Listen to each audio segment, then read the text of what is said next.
ప్రపంచాన్ని మా నాన్న నాకు పరిచయం చేశాడు.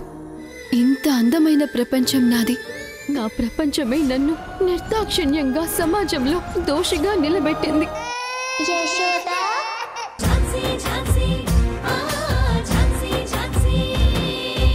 బాబాయ్, ఏంటమ్మా? అమ్మ రావడం లేదేంటి?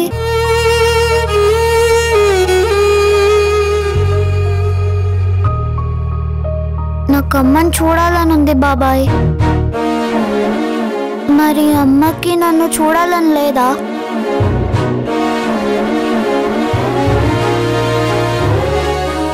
నన్ను చూస్తారేంటండి? మీ కూతురు అడుగుతుంది కదా, సమాధానం చెప్పండి. అదేం లేదమ్మా, అమ్మ వస్తుంది.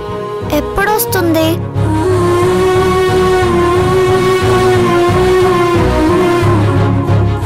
చెప్పు బాబాయ్, అమ్మ ఎప్పుడొస్తుంది? నువ్వు అమ్మని తీసుకొస్తావా?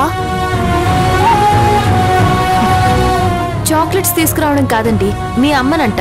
తీసుకొస్తారా? తీసుకొస్తానమ్మా. నిజంగా తీసుకొస్తావా? అవును. మా మంచి బాబాయ్.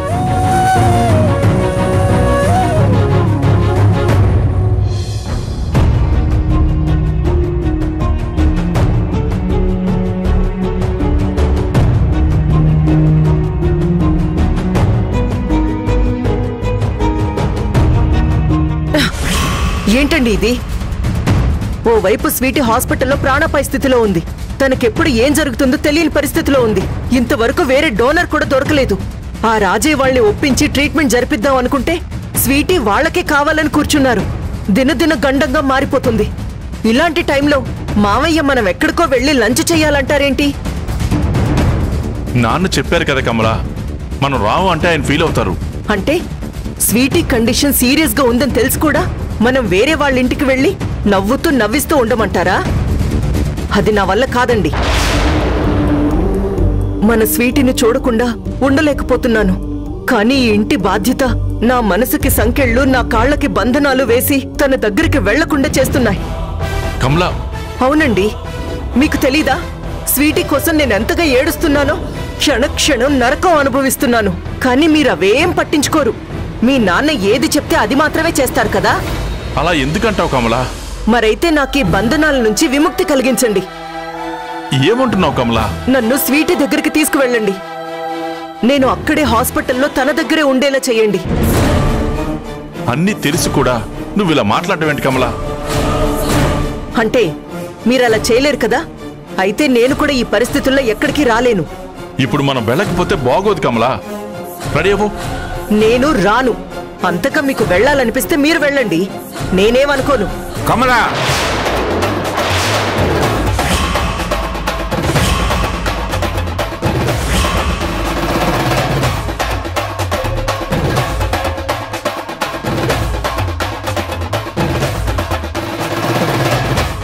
ఏంటి డాక్టర్ కృష్ణప్రసాద్ గారింటికి రానంటున్నావా? అంటే నీ భర్త ప్రాణాలు కాపాడిన వాళ్ళ ఇంటికి వెళ్ళి కనీస మర్యాద కూడా నువ్వు చెల్లించవన్నమాట. స్వీటీ స్వీటీ అని తల బాదుకుంటున్నావు. అసలు అది నీకు మనవరాలు ఎలా అవుతుంది? అది ఒక అనాథ.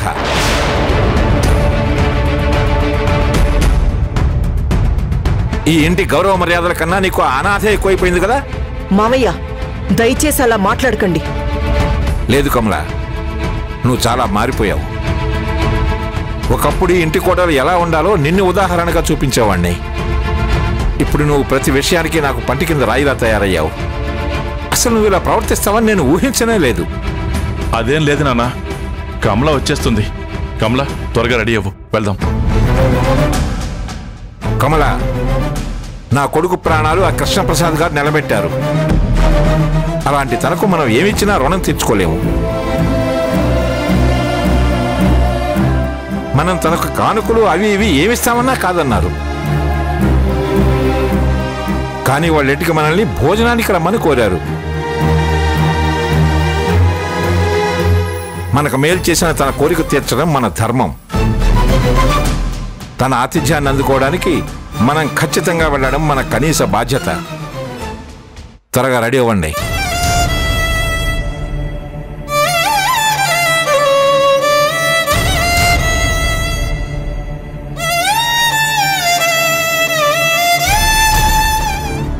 హాస్పిటల్ వాళ్ళు రాజయ్య స్వీటీని ఎత్తుకుపోయాడని పోలీస్ స్టేషన్లో కంప్లైంట్ ఇచ్చారని చెప్పారు కదా?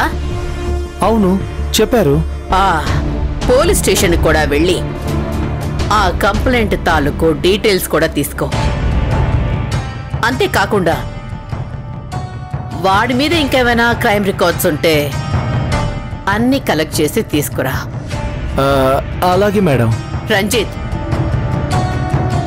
ఇవి మనం వాదించబోయే స్వీటీ కేసుకి వెరీ క్రూషియల్ ఎవిడెన్సెస్ అవుతాయి. చాలా జాగ్రత్తగా హ్యాండిల్ చేయి. సరే మేడం.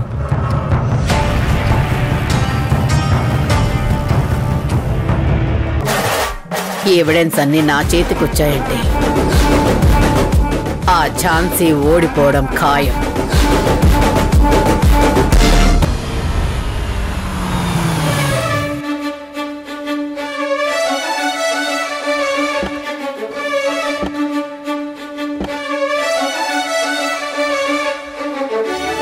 రండి సోమేశ్వరరావు గారు, రండి ధనంజయ్ గారు, రండి.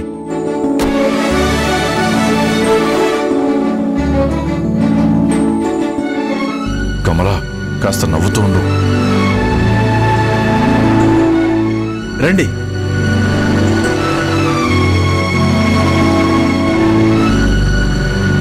నమస్తే. నమస్తే. నమస్తే. నమస్తే అండి. నమస్కారం. రండి. రండి.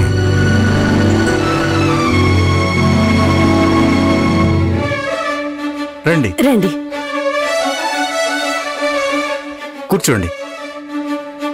రండి కూర్చోండి.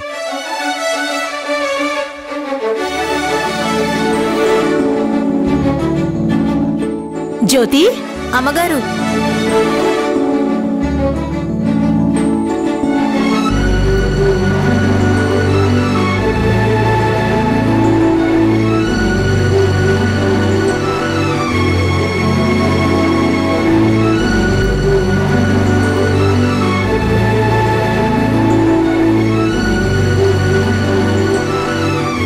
ఆ రోజు మీరు మా ఇంటికి వచ్చినప్పుడు మీ అమ్మాయిని తీసుకురాలేదు. పోనీ ఇప్పుడన్నా చూద్దామంటే కనిపించడం లేదు. మొత్తానికి మీ అమ్మాయిని మాకు చూపించకూడదని గట్టిగా నిర్ణయించుకున్నారన్నమాట. అయ్యో, అదేం లేదు సార్. మా అమ్మాయి ఇంట్లోనే ఉంది. మీరు వచ్చే ముందు దాకా కూడా ఇక్కడే ఉంది. ఇప్పుడే మేడ మీదకి వెళ్ళింది. ప్రియాంక, అమ్మా ప్రియాంక, సోమేశ్వరరావు గారు వాళ్ళు వచ్చారమ్మా.